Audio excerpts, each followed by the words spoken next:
Will, welcome to the show. Hey, thank you so much for having me. It is an absolute pleasure to meet you, man. Listen, your song's been doing phenomenal things on 947. I remember when it first entered, I was like, all right, cool. And I was like, who's this guy? And Liam says to me, kid out of, Cape Town, massive in TikTok, watch this jam. And I was like, all right. I was like, okay, cool, this song's gonna do massive things. I realized how massive it was when you knocked off Ed Sheeran and DML with Peru. Yeah. Because they were number one the week before, and then the following week it was you at number one. Crazy, honestly. So, I mean, listen, you spoke to Zweli in January over the phone, right? And that's when you found out that Miss Me had just entered the chart. It's now sitting in the top 10 for over 3 weeks at the number. It spent 3 weeks at the number one spot. Your Spotify, by the way, alone has 8.6 million streams of the song with a monthly listenership of 386,000 listens. Did you think back in January that this song had the potential that it had? Nope, not one bit. I think it's very much the type of thing that takes you by surprise every single day, every single month, and I just kind of ride the wave as it happens. So, I mean, what inspired this song? I mean, you think to yourself one day, look, I think I can do music. I think I can, sing. I can write a couple of lyrics. And did you just pick it up from there, or was it something you've wanted since a child? Yeah, I mean, I started writing songs at like 16 around then, but they all sucked, But the thing with writing music is that you just got to keep going and keep writing, and you'll get better and better. And Miss Me is just a result of writing a lot of songs, and that all comes together. But how do you know that they sucked? Because there's a possibility that you could re-release some of those 16-year-old songs that Will wrote, and we could be like, oh my goodness, another number one. And this time you knock off Lady Gaga. I buried those ones far away. I think I deleted them off the cloud, everything. Tell me, what do you think is the secret sauce when it comes to your songs and your songwriting that makes them blow up as much as they have? I don't know. I think I can do my best in terms of trying to write lyrics that are I don't know, people can feel like they can connect to them, but at the end of the day it's up to the listeners and up to the fan base and the audience, and that's what's the most important thing. Yeah, now look, we just recently played Wrong Turn, and the visual story you tell in it is absolutely crazy. I mean, let me just quote some of the lyrics. She was the right girl at the wrong time, asked me for a light and burnt the butterflies. She made my heart stop, but it wasn't the kind to make you fall in love. It was a flat line. I mean, are you sure you're not 40? I mean, this is love story telling stuff. This isn't stuff that someone as young as you, I mean, unless you've gone through heartbreaks and it's inspired this. Yeah, I think every single person's gone through some form of heartbreak in their life, and I was just taking inspiration from that. Yeah. Tell me, how are you finding stardom though? I mean, you become a household name. When you mention Will Linley, you're thinking Jeremy Loops, you're thinking the likes of Craig Lucas, you're thinking big names in South Africa. That's who you'd associate yourself with, because, I mean, you've had your first number one on 947's Top 40 powered by CTM already. Yeah, I think the big thing that I just keep telling myself is I've had the number one, but it's now to get the next number one and to just keep writing songs that feel good and connect with people. But I think it's really just something that I try hold lightly, and it is what it is, and just enjoying the journey as it happens. Do you put unnecessary pressure on yourself by saying, look, I've had a number one, I have to try and match this number one, and sometimes it might just distort your image and the sound, where you think to yourself, I don't feel like this could work? Or do you take the risk and say, I'm going to go with what I feel? I take the risk because I've got to enjoy the music that I put out, and I think what is cool is that the audience and listeners that are following me from Miss Me's time, from 6 months ago, whatever, they grow with me and we mature together. And as I mature in my writing, as my songs kind of morph and change into, I don't know, maybe more mature songs and songs that are maybe more sonically a little bit different, people will grow with that and grow with me, and I think that's what's quite cool about this. Awesome, man. Listen, we're hanging out with Will Linley. If you've got any questions, 066 3818 It is the 947 Top 40. My name's Nick Explicit, in for Zweli, former number one and potentially another number one, because I can tell you this much though, Wrong Turn is sitting at number 13, at number 12, moving up one spot. You feeling Wrong Time? You feeling good about it, right? I am. I enjoy the song. I love it. I just hope that everybody else has enjoyed it. And yes, they are. Keep consuming it. Keep consuming. Keep listening to it. Keep streaming it. TikTok was a very big platform for you, and that's where you exploded, if I'm not mistaken. Yeah. That's kind of where it all started. So talk us through it. I mean, how did it happen? Were you making TikToks? Yeah. I was very reluctant to even go onto the app, and then end of the year 2020, I decided in the December holidays I was going to make 2 videos a day, see what happened, and one of those videos started kind of making big numbers, and that was a video of Miss Me, and that's kind of where it all started, and that was the beginning of the music journey. And then you realized, I've got something here. Yeah. Because if you look at it, and I mean like just the 947 Top 40 powered by CTM, a lot of the songs, I mean, a lot of them have become a lot shorter, but I always get told, no, this is massive on TikTok. This blew up on TikTok. This is the next big thing, and this is where the kids are picking it up from. So you chose the right platform to, in inverted commas, start a music career from. Yeah, well, I think that's just what the music space is looking like now. If you look at, I mean, I was watching the Kanye West documentary the other day. If you look at how he had his come up, it was going to all the record labels, going, Yes. here, you want to sign me, you want this, you want this. TikTok is an app that kind of puts the power in the artist's hands, and you can reach the masses without having any label backing behind you or anything, you know, and so it's just kind of changed the space, and so that's why the decision to go onto TikTok and to promote music on there was the decision that I made, because that's just what the music industry is doing right now. Yeah, I mean, you speaking of that Kanye documentary, because I've seen it as well.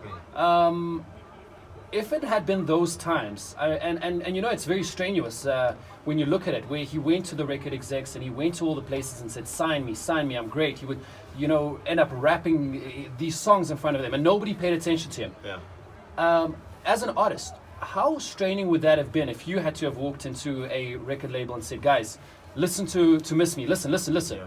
and then they ignore you? Would that have taken a punch on your confidence as an artist? I mean, do you think you could have gone through what Kanye had gone through? Yeah, I saw a quote the other day that it was like, if you aren't willing to be told no 999 times, you aren't ready for that one yes. You know, and it's like, it's that whole idea of it's a difficult business to be in, and I think that it really can shake your confidence. It really can stop you from really chasing your dreams, because a lot of those things feel really unattainable. But like I was saying with TikTok, it's just started making all of those, it's like just close that gap and allowed you to kind of jump for and swing for the fences a lot quicker and a lot sooner. I mean, you put it out there and you're like, hey guys, what do you think of this? Do you like it? Do you not like it? And you know, you just let them consume it, and then eventually it gets to become a #1 hit though. Hopefully, yeah. Yeah. Listen, you also taking a bit of a gap here. So you are studying, right? Oh, yes. Yeah. We'll say yes. Yes. Yeah. BCom International Business at Stellies. Okay, listen, the reason why I asked this is because there's a lot of kids out there who might be in your position. You know, you're done with matric, so we can put that off the table. He's got his matric, guys. Oh, yes. Yeah. He's in varsity. Yeah. It's hard for kids to convince their parents, listen, I've got 200,000 followers or 100,000 followers or 3 million followers on TikTok, and this is how well I'm doing. I think I want to venture into this. Was it hard convincing your parents to say, look, I think Miss Me is the one? At the beginning, yeah, big time. But I think that as numbers started moving, as things started to change in that space, my parents and I, that conversation started morphing into a different one, and started changing into going, okay, how can we facilitate this? Because you only get your break, I guess I'll say that, you only get that break once. You only new on the scene once. So you've got to utilize that time, that opportunity. And so, when Miss Me started doing the numbers, when there were opportunities to go overseas and to kind of work with some awesome people, it was like, you know what, this maybe does feel like the right time to just take the jump. So they said yes. Yeah. Quick question. Most celebrities are managed by their parents. Is that the same case with you? No, but in South Africa, my dad every now and then will come along to a gig or something like that. It's quite funny. I was going to say, if you took the Beyonce approach, where her dad just manages everything. Yo. That would have been interesting, because I was going to man. say, I haven't met the dad yet. Normally the dads walk in, introduce themselves, and they check the environment. All right, no, it's safe. No, for I can Will bring to them come in. No, they've been very supportive, and it's kind of like, this is your thing, go for it. Yeah, listen, speaking of traveling internationally, we're going to chat about that, because apparently there's some exciting stuff that's coming up. All right, listen, I want the #1 spot again. Come on, guys, come on, we can do it. Because I'm thinking to myself, I mean, like, your options to possibly knock off Ella Henderson, Ed Sheeran, Becky Hill and Galantis. There's Harry Styles in there, and also there's Lizzo in there. So I mean, you've done it before with Fireboy DML, and it was Peru that you knocked off. So there's a possibility. Those are some heavy hitters. No, they are. But then, I mean, come on, don't discourage yourself. Miss Me is clearly doing the things to the pots. We'll see. It's working. It's working its way up. Listen, in January you were out in LA, traveling the world. I'm assuming this wasn't for holidays. Work. Business Okay. trip. Business trip. Pray tell. Tell us, what was it all about? A lot of writing. It was a big writing trip. I think we got to a point where we wanted more catalog of music. We wanted more songs. So went over to LA and just went crazy for like 2 months and just session, and we came out with like 20 something songs. So we're ready. We've got big catalog of music just sitting in the pipeline, ready to be released. And tell me, I mean, what is it like flying out to a foreign country, not having family around? I know you get very focused because now you're like, listen, I'm here for business, and that's what I'm primarily here for. Was it at all? Were you at all nervous working with new producers? I mean, you know, you walk in there, and these guys have probably produced hits for some of your favorite artists, and then you're like, hey, I'm here as well. Hi, yeah, no, 100%, man. I think that there's a big feeling of imposter syndrome that comes with that. But at the end of the day, you just got to jump and close your eyes and see what happens. But it was really nerve-wracking. But after about the first 2-3 weeks of the trip, I started kind of finding my feet, which is great. All right, wonderful. And 20 songs down the line, which means that we're probably going to have something amazing on the way. I do have a question. So you have a new single, I Don't Want to Be Yours. When we watch the official visuals on YouTube, it's a one-shot camera in the back seat of a car while you're driving for the whole video. What kind of meaning were you trying to push here? Well, the big thing, we had shoestring budget for this, and it was like one of those where I was like, you know what, let me just get my friends involved. So I know this guy who went to uni with Abongwe Boy, who shot the music video for Miss Me. His mate's name is C-Boy. He was in Cape Town at the time. He came and shot it. I used my mate's car. I phoned up my friend Zoe. I said, can you come and just be the girl in the video? And so the big thing was just trying to have a fun vibe in the car, and that's kind of the feeling of the video. It's awesome, right? I mean, it's not like if you hadn't called up a big production company and said, hey guys, I'm Will Linley, I've got a #1 on the 947 Top 40. Do you want to shoot my video? I kind of feel like they would have done it for free anyway. No, it's always fun keeping it in-house with the friends. Another thing, we spoke about this off air, is that while you were busy in LA, you visited other countries, and in the process, you signed with a record company. Well, I signed with BMG at the end of last year. Okay. And then this whole trip, a lot of it was like meeting people and just, yeah. Was there a lot of offers on the table? I mean, were you always going to take this route, or was it kind of like something that happened spur of the moment? Yeah, I think something that I'd been told a lot growing up and coming into the space was don't sign the first thing that comes onto your desk. And record labels and record deals traditionally are quite intense and can really mess around an artist's career and just kind of set them off a path of hopefully success, you know. And so I was in the mindset of not wanting to sign, not wanting to move with anybody. And then when BMG came through and we got to chatting, I really liked what they had to say and where their heads were at and their goals, and it seemed like the right fit. All right, so it's a perfectly made marriage. You guys are both happy, and they're happy, and you're giving them music. Let's hope. Yeah, I love it. A couple of questions did come through earlier on our WhatsApp line. The question I was repeated constantly was, one, who would you want to collaborate with internationally? And two, who would you want to collaborate with locally? Internationally, there's a writer called John Bellion. Wrote Anyone by Justin Bieber. He wrote Lost by Maroon 5. He's just like this incredible songwriter. I'd love to work with him. Yeah, I think he worked on the 5 Seconds of Summer song. Yeah, there we go. Yeah, you the new one. Me, Myself and I. Yeah, they with BMG. They're legends. Oh, wow. Look at that. So there's a possibility. Hey, 5 Seconds of Summer, you. Oh! But locally, Cheesh, list goes on. I love Loyiso from Quebec. Incredible voice. That guy. Honestly, he's one song away from being the next Sam Smith. Just incredible, man. So good.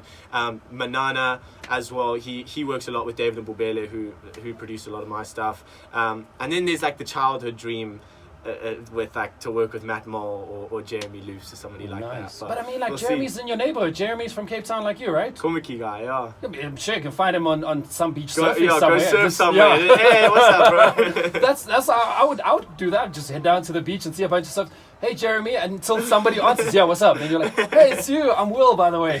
Exactly. So yeah, I mean, that's a nice collab. I was actually thinking you were gonna take the route and say I would love to do a song with Black Coffee. I feel like you on a Black Coffee song, sort of like if you remember Shekinah and Black Coffee. Yeah. I think it's called Your Eyes.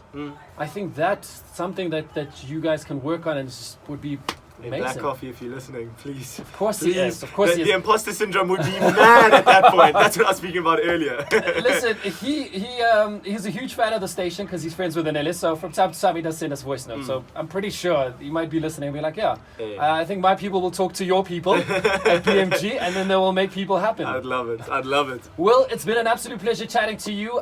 Listen, any parting words from you? What can we expect? Is there an EP on the way? Is there an album? I've been told I'm too old school. Like EPs and albums are just something that, you know, previous generation artists did. No. Are you going to do one? EP is coming mid-year. So there's 2 more songs that people haven't heard that will be on that EP, and then we dive into future music after that. But playing Daisies in October. I've got a little tour coming up now, June, July. I'm playing Bryanston and Bedford View, Tiger's Milk, which will be cool. Nice. But yeah, just lots of music coming along, and I'm going to keep working for you guys. Awesome, man. Listen, we wish you all the best. I'm pretty sure Wrong Time is going to be a #1 contender one of these days. So all the best. It could be your second one. And definitely holding thumbs for you. Thank you so much. Thank you for having me. All right, it's an absolute pleasure, man. Will Linley in studio with us this afternoon, chatting to us about all things music.